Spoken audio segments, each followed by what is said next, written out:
कपिल इस्तीफा दो, इस्तीफा दो, जय भी कपिल इस्तीफा दो, इस्तीफा दो, इस्तीफा दो, जय भी कपिल, जय भी कपिल हाय हाय हाय हाय हाय हाय जय भी कपिल हाय हाय हाय हाय हाय हाय। एक तरफ सरकार अपने सभी दफ्तरों में जन सुनवाई, सुशासन और सम्मानजनक व्यवहार के दावे करती है, वहीं दूसरी तरफ जमीनी हकीकत इसके बिल्कुल उलट है। इसका ताजा उदाहरण बुराड़ी एसडीएम कार्यालय में देखने को मिला।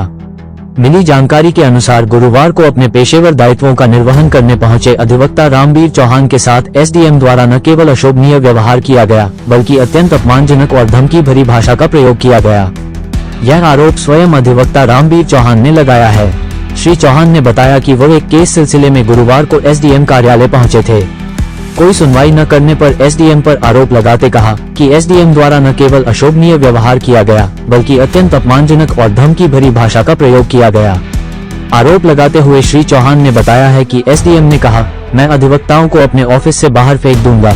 एसडीएम जैसे जिम्मेदार पद पर बैठे अधिकारी का ये बयान बेहद निंदनीय है। ये सीधे सीधे अधिवक्ता समुदाय की गरिमा और सम्मान पर हमला है। अधिवक्ता न्याय व्यवस्था का अहम स्तंभ है, उन्हें कार्यालय से फेंकने की बात कैसे कही जा सकती है। अगर अधिवक्ताओं के साथ ही न्याय के मंदिर में ऐसा व्यवहार होगा तो आम जनता के साथ क्या होता होगा, इसका अंदाजा लगाया जा सकता है। ये घटना सरकार के सुशासन के दावों पर सवाल खड़ा करती है। बुराड़ी एसडीएम कार्यालय में अपमानजनक हुए घटनाक्रम को अधिवक्ताओं समुदाय में आक्रोश फैल गया। इस घटना के विरोध में कई अधिवक्ताओं समुदाय एकजुट होने का निर्णय लिया।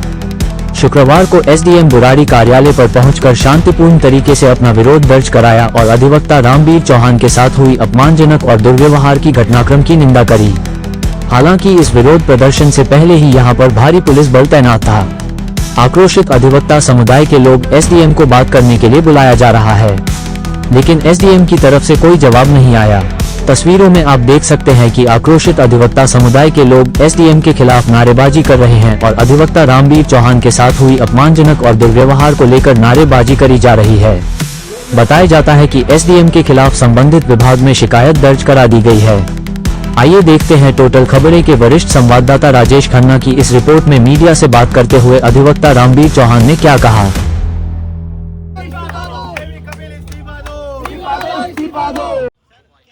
देखिए, ये जो एसडीएम है जेबी कपिल, जगत भूषण कपिल, ये भ्रष्टाचारी आदमी है और ये हर छोटे बड़े मामले में रिश्वत ढूंढता है, गरीब लोगों के साथ अन्याय करता है। जैसा कि आप लोगों ने अभी देखा है, गरीब लोग यहाँ खड़े हुए हैं, गरीब लोगों को न्याय मिलने की उम्मीद यहाँ से नहीं है, इस ऑफिस से।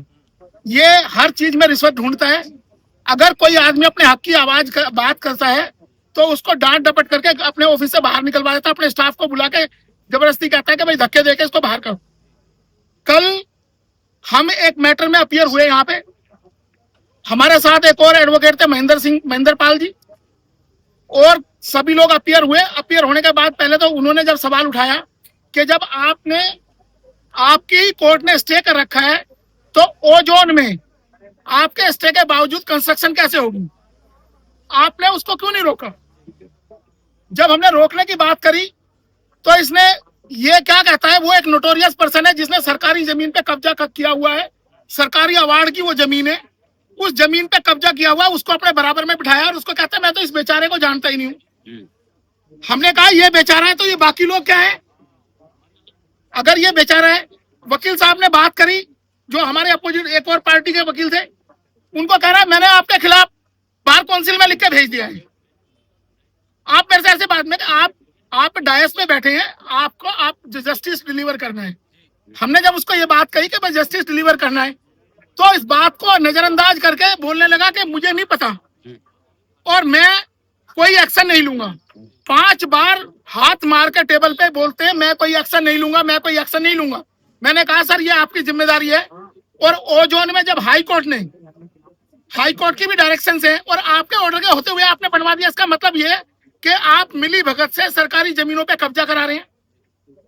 सरकारी जमीनों और लैंड माफिया के साथ मिलके ये सरकारी जमीनों पे कब्जा करा रहे हैं, और जो इस क्षेत्र में गरीब लोग व्यापार कर रहे हैं उनको ब्लैकमेल करने के लिए अगर कोई 20 गज का मकान भी बनाता है तो ये खुद स्कूटी पे जाके उस आदमी के, गरीब आदमी के घर पे पहुंचता है और उसके काम को रोकता है, उसको प्रताड़ित करता है और उससे 50,000 1 लाख रुपए की रिकवरी करके लाता है ये आदमी।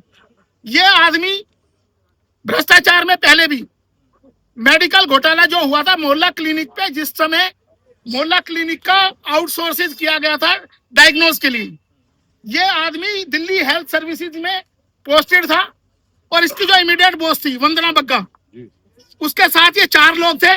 सबके खिलाफ इंक्वायरी हुई, इसकी बॉस सस्पेंड की गई और इसके खिलाफ भी सस्पेंड, इसकी फाइल अभी पेंडिंग है।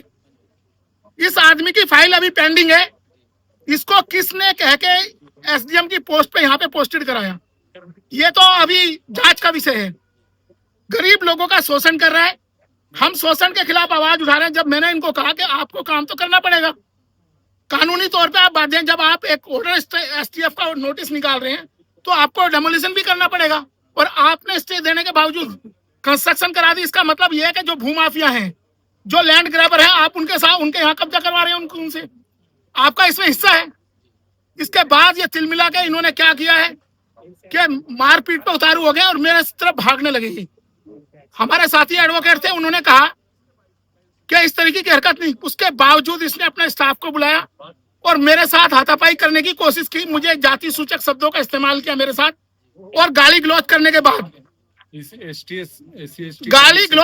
बाद इसने कहा कि मैं उठा के बाहर, इनको उठा के बाहर फेंक दो। अगर एक एडवोकेट बेचारा दूर दराज से, ये क्योंकि ये मेन सिटी में ऑफिस नहीं है, यहाँ पे एडवोकेट्स की तादाद नहीं है। अगर कोई अकेला एडवोकेट आएगा तो ये उस एडवोकेट के साथ बदतमीजी करेगा, उसको टॉर्चर करेगा। उस इंस्टीट्यूशन का, ये पूरा का पूरा जो बार का इंस्टीट्यूशन है, उसको डेमोलिश करने के लिए काम कर रहे हैं और साथ साथ बेईमाना कर रहा है। ये बेईमान लोगों के साथ मिला हुआ है और इसको कुछ राजनीतिक संरक्षण, कुछ लोगों का कहना है इसको कोई राजनीतिक संरक्षण भी मिला हुआ है। हमने कल ही रात को जब इसने बदतमीजी करी और ये मेरे साथ, मैंने बाहर, इसने गेट बंद कर लिया, पहले बाहर निकाला अपने स्टाफ से बोल के और उसके बाद इसने गेट बंद कर लिया। मैंने कहा ये ऑफिस आपका सरकारी पर्सनल नहीं है, ये सरकारी ऑफिस है और ये सरकार, ये जनता के टैक्स से बना हुआ ऑफिस है, आपकी पर्सनल प्रॉपर्टी नहीं है। आई एम एन एडवोकेट और मैं लिटिगेंट को रिप्रेजेंट कर रहा हूँ। यू कैन नॉट से कि आप इनको उठा के बाहर फेंक दो। हमने ये बात करी, इसने जाति सूचक शब्दों का इस्तेमाल किया। मैंने रात को ही, वो कंप्लेंट में लिखा, मैं आप लोगों के सामने नहीं बता, उसमें लिखा हुआ है कंप्लेंट में, मैंने रात को ही एसएचओ पीएस बुराड़ी को ये कंप्लेंट दी और जितने भी सीनियर ऑफिशियल्स हैं, लेफ्टिनेंट गवर्नर और सीएम, इसके साथ साथ डीएम, डिविजनल कमिश्नर, सारे जो अपर लेवल पे अधिकारी हैं, साथ साथ हमारी जो बार एसोसिएशन है उसकी जो ऑल बार कोऑर्डिनेशन कमेटी है, उसको मैंने मेल किया रात को ही। साथ साथ बार काउंसिल मैं दिल्ली हाई कोर्ट बार का मेंबर हूं, तो दिल्ली हाई कोर्ट बार के प्रेसिडेंट को मैंने मेल किया है रात को ही और बार ने इस पे स्ट्रिक्ट एक्शन लेने की बात करी है। 1 या 2 दिन में, आज या कल में वो लोग प्लान बना रहे हैं चीफ सेक्रेटरी से मिलके इस अधिकारी के खिलाफ। इसको ये हमें अपने ऑफिस से इस ऑफिस से निकालने की बात कर रहा है जो सरकारी ऑफिस है। हम ये कहते हैं कि हम तुझे इस कुर्सी से ही उठा के बाहर फेंक देंगे, हम इसको इस कुर्सी से ही उठा के बाहर फेंकेंगे क्योंकि ये बेईमान आदमी है, ये करप्ट ऑफिसर है। इस करप्ट ऑफिसर को पब्लिक डीलिंग में कैसे लगाया गया? अभी आपने देखा गरीब लोग जिनके आंखों के आंसू निकल रहे हैं, उनके मकान छीन रहा है, छोटे छोटे लोगों के मकान छीन रहा है और रिश्वत चाहिए इसको हर चीज में। हमने इन सारी चीजों की शिकायत करी है। और साथ साथ एक चीज और आपको बताना चाहता हूँ, ये ग्रेड 2 का अधिकारी है, दास ग्रेड 2 का अधिकारी है। इसका अभी अभी प्रमोशन लिस्ट में नाम था, लेकिन जो रूल्स हैं, रूल्स के मुताबिक पब्लिक डीलिंग में इसको एसडीएम नहीं लगाया जा सकता। तो ये किस वजह से यहाँ पे एसडीएम बन के बैठा है? हम इसके बारे में भी लेफ्टिनेंट गवर्नर को शिकायत दे चुके हैं, रेखा गुप्ता जी को शिकायत दे चुके हैं, मुख्यमंत्री को, और हम इसके खिलाफ कार्रवाई करेंगे। हमें अंदेशा है कि जब तक ये अधिकारी यहाँ रहेगा, ये गरीब लोगों को सताता रहेगा, लोगों के साथ अन्याय करता रहेगा। ये भ्रष्ट अधिकारी है, इसके खिलाफ हमारी ये लड़ाई है। इसलिए आज हम खड़े हैं और हम यहाँ खड़े हैं, सिर्फ एक आदमी की इंसल्ट की बात नहीं है। ये पूरे इंस्टीट्यूशन जो हमारा बार का इंस्टीट्यूशन है, ये उसकी इंसल्ट की गई है। ये बेंच और बार की इंस्टीट्यूशन की इंसल्ट की है इस आदमी ने। हम कह रहे हैं, आ भैया, आज हम खड़े हैं तेरे दरवाजे पे, आ जाओ। अधिवक्ताओं के इस विरोध प्रदर्शन के दौरान वहां मौजूद कुछ स्थानीय निवासियों ने भी अपनी पीड़ा बयां की। स्थानीय लोगों का कहना है कि वे भी इस कार्यालय के रवैये से काफी परेशान हैं। आरोप लगाते हुए उन्होंने कहा कि उन्हें छोटे छोटे कामों के लिए चक्कर पर चक्कर कटवाए जाते हैं और काम के बदले मोटी रकम की मांग की जाती है। आप खुद सुनिए स्थानीय निवासियों ने आरोप लगाते हुए क्या कहा। मेरा संजय कुमार सिंह नाम है, मेरे वाइफ का रिंजू सिंह नाम है। सौगत का प्लॉट हमने जो है 31 नंबर गली में हम जो है बना के अपने मकान में रह रहे थे। जबरदस्ती उन्होंने ताला लगवा के केवल जो है दूसरी पार्टी पेपर नहीं दिया है, यहाँ कुछ भी सिर्फ एप्लीकेशन लिख के दे दिया है। उस पर हमें जबरदस्ती धमकी देके इन्होंने निकलवाया और उसके बाद जो है 5 तारीख पे वो बंदा एक भी बार नहीं आया। सिर्फ उनका वकील खाली हाथ आया है, कोई पेपर लेके नहीं। फिर हम डीएम ऑफिस गए हैं, जाकर के हम कंप्लेन किए हैं कि मैडम मेरे साथ ऐसे ऐसे जो है डीएम साहब कर रहे हैं।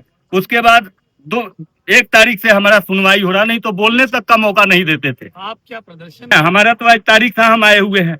कहाँ रहते हैं आप? हम कौशिक इंक्लेव में रहते हैं। एक तरफा पक्ष ले रहे हैं, 100% पक्ष ले रहे हैं, एक तरफा। बोलना। हाँ, आपका नाम और कहाँ से है? जटाशंकर यादव है। मैं सुनील कॉलोनी रहता हूँ। कुछ लोक जनशक्ति पार्टी जिला अध्यक्ष रह चुका हूँ, पूर्व जिला अध्यक्ष। मैंने सर जनता यहाँ पे आते हैं कोई जैसे डॉक्यूमेंट बच्चे की जन्म पत्री बनाने के लिए, अक्सर ये किसी काम के लिए आते हैं सर। इनका सर छोटी मोटी सर कमियां के कारण भी सर इनका रिजेक्ट कर देता है सर। चलो ठीक है सर, ये भी बात सही है, रिजेक्ट करना चाहना। उसके बाद सर छोटी मोटी काम के लिए सर बहुत मतलब 2-2, 3-3 दिन इनका सर चक्कर काटना पड़ता है। और बाहर सर बैठा रखे उन्होंने सिस्टम, ऐसे सिस्टम है जो 2 मिनट में इनका काम हो जाता है सर। और बाकायदा सारे सिस्टम रहते हुए भी इनका रिजेक्ट कर देता है पेपर। उनके बाद मैंने सर से मिले भी थे, तो कह रहे जी हमारे इसके कोई जवाब नहीं है, आगे जी आपका एसडीएम साहब से मिलिए। एसडीएम साहब के पास सर ऐसे ऐसे कार्यकर्ता रख रखे हैं तो सर भेदभाव से उन्होंने बात करवाते हैं, किसी मिलने भी नहीं देते। अगर मिलने के लिए भी इनको लोग तो कहता है जी कि अंदर में रूम बना रखे उन्होंने, बोला जी इसमें बैठ जाइए, अगर आपको हम बुला लेंगे। बुलाते बुलाते सर 3-3, 4-4 घंटा आम जनता को तो बैठा देते हैं। और जो लंबे लंबे कुर्ते वाले आते हैं सर, उनको साहब का आना जाना घर बना रखा है करने वाला। बात की एक बात है सर, नहीं मिल रहा है, नहीं कोई सुनवाई है। जो सर इसी अंदर में है सर उनका ये मंदिर के अंदर में सर, जो भाई जो गरीब आदमी जो काम के लिए भी आते हैं ना, अंदर रूम बना रखे उन्होंने, अंदर रूम में बैठा देते हैं, जब भी बात करवाते हैं। अरे सर कौन सी साहब जो कागज पत्र जो बनाते हैं, मान लीजिए किस ऑफिस की बात कर रहे हो? ईसीएस जो बुराड़ी एसडीएम ऑफिसर, इसी ऑफिस के अंदर है जहाँ मैं खड़ा हूँ। आप ठीक है। करने का मतलब सो बात ये बात सर, जनता परेशान है यहाँ से करने का मतलब। आए आए हाय हाय हाय हाय जेबी कपिल आए आए हाय हाय हाय हाय जेबी कपिल, हाय हाय जेबी कपिल, हाय हाय। जो वकीलों से टकराएगा, जो वकीलों से टकराएगा, जो वकीलों से टकराएगा